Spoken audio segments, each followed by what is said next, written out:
Hello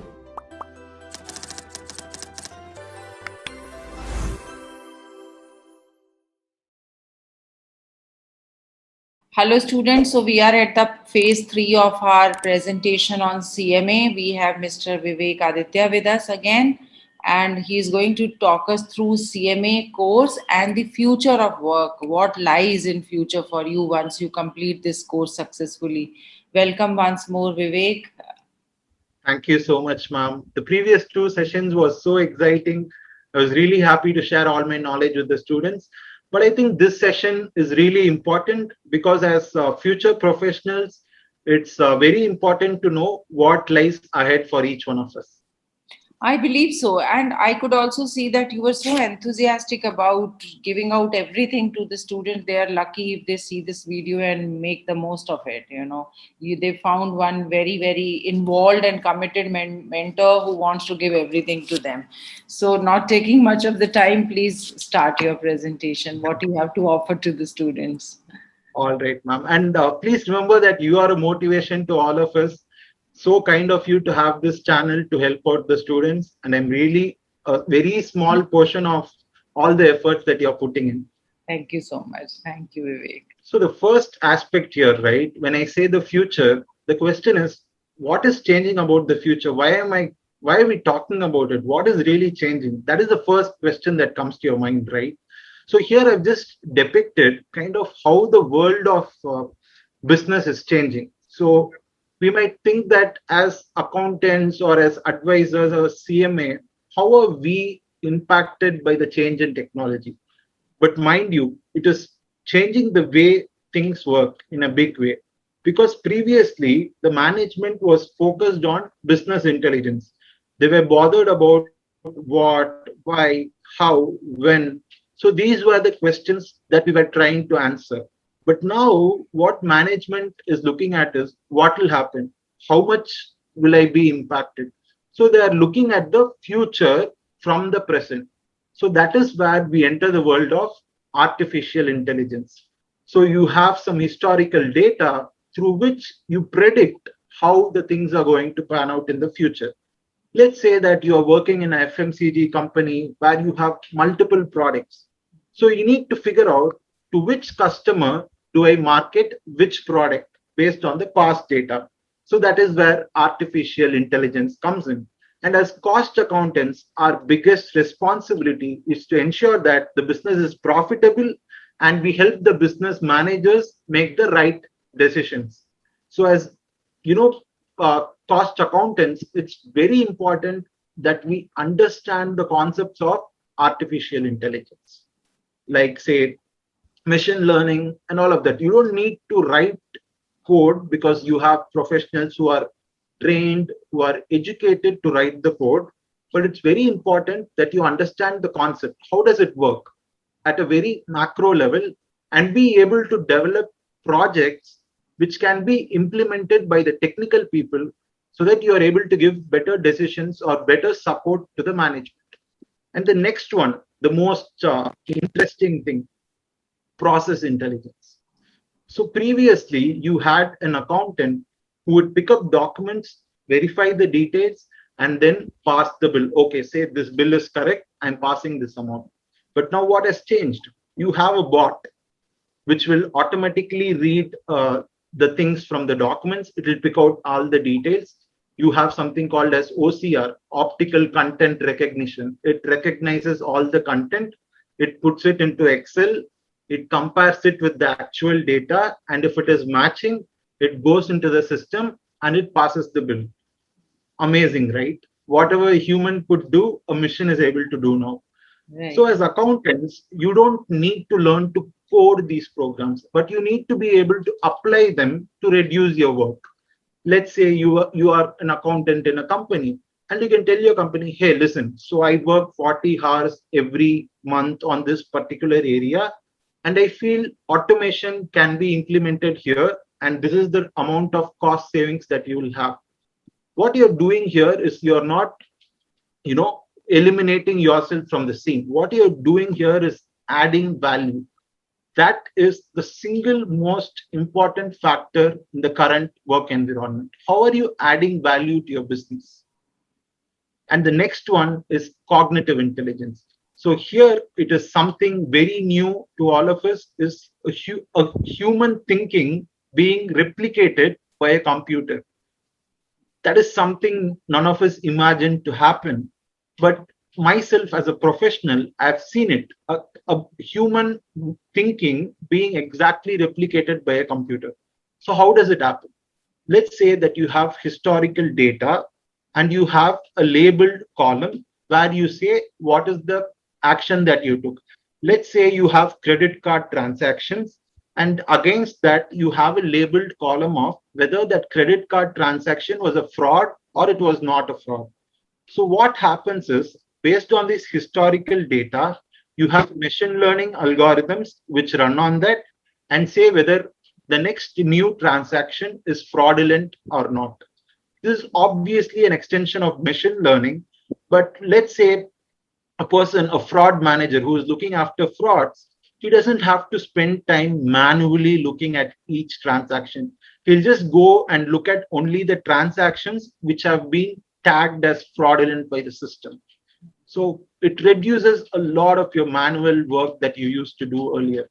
And again, as cost accountants, you don't really need to know the technical nitty gritty of these things, but you have to be sure how you can apply these to your work. And for that, you need to learn these things at a macro level. You need to get educated on all of these areas, be it artificial intelligence or robotic process automation or cognitive intelligence. You need to get educated on them.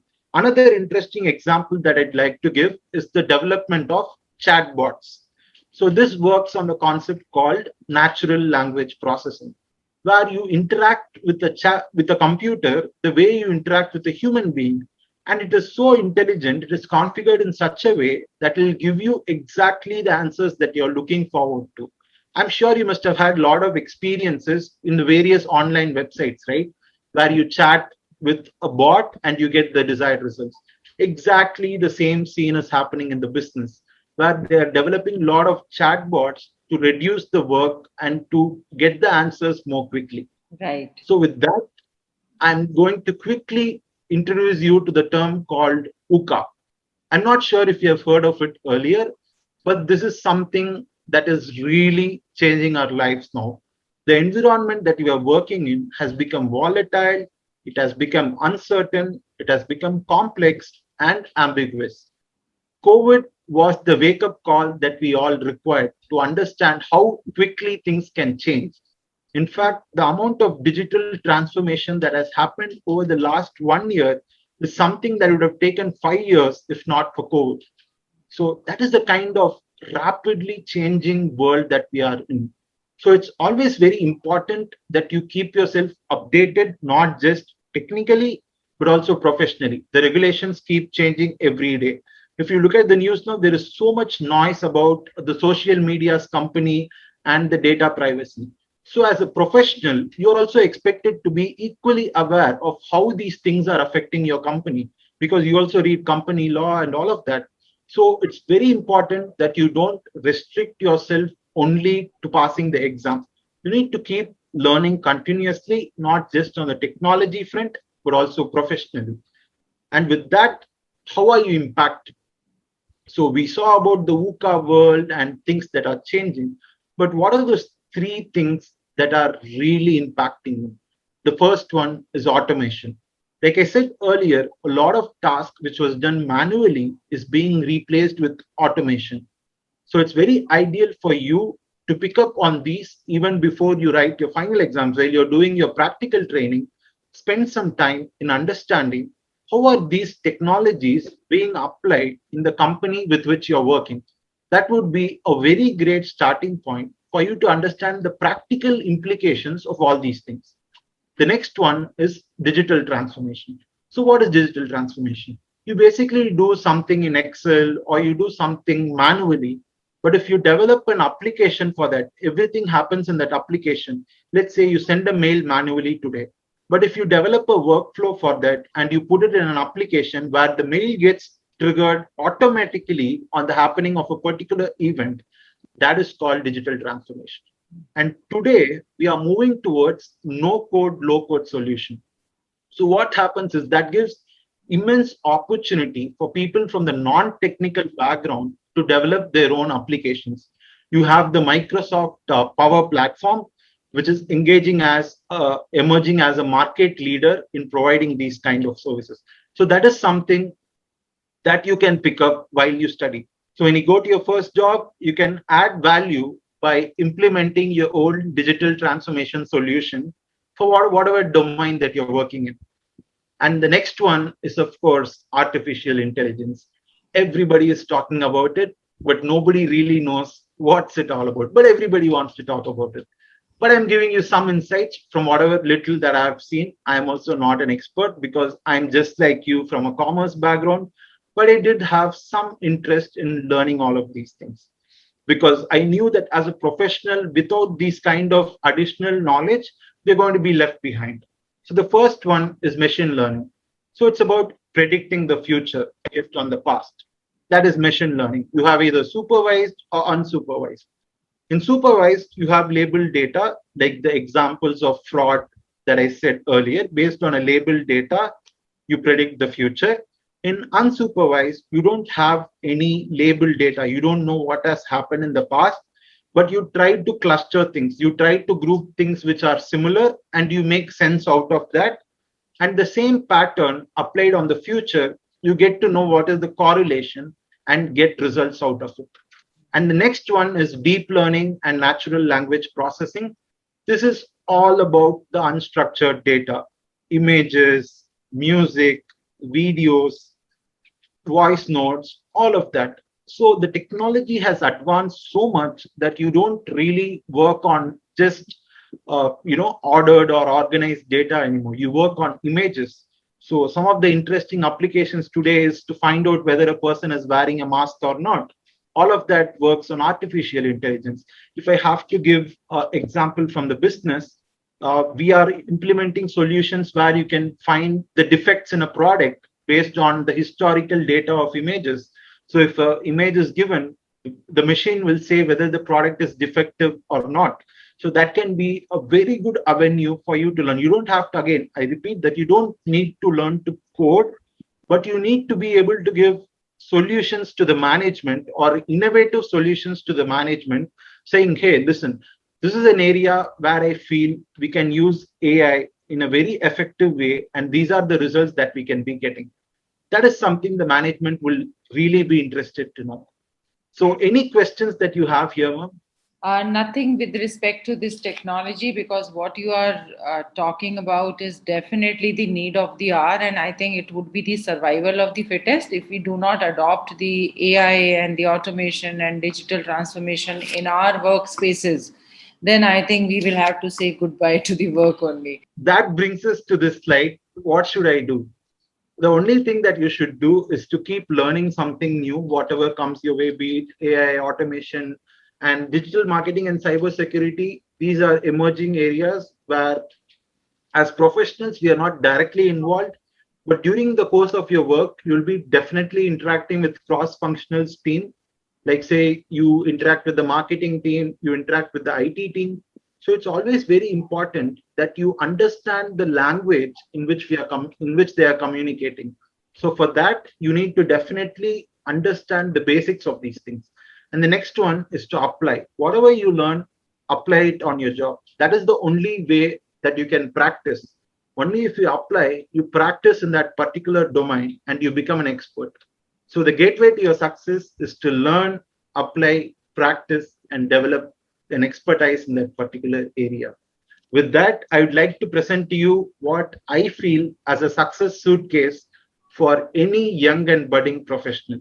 The first and foremost thing is to reskill. So when I say reskill, I'm talking about all the additional areas like AI, automation, artificial intelligence, digital transformation, digital marketing, cybersecurity. So get a grip of all these areas even before you become a professional. During the course of your 1.5 years of practical training, try to do some online course or try to get some inputs on these areas. And the next one, networking. So we are living in a situation where we are not physically going to work. You meet everybody virtually.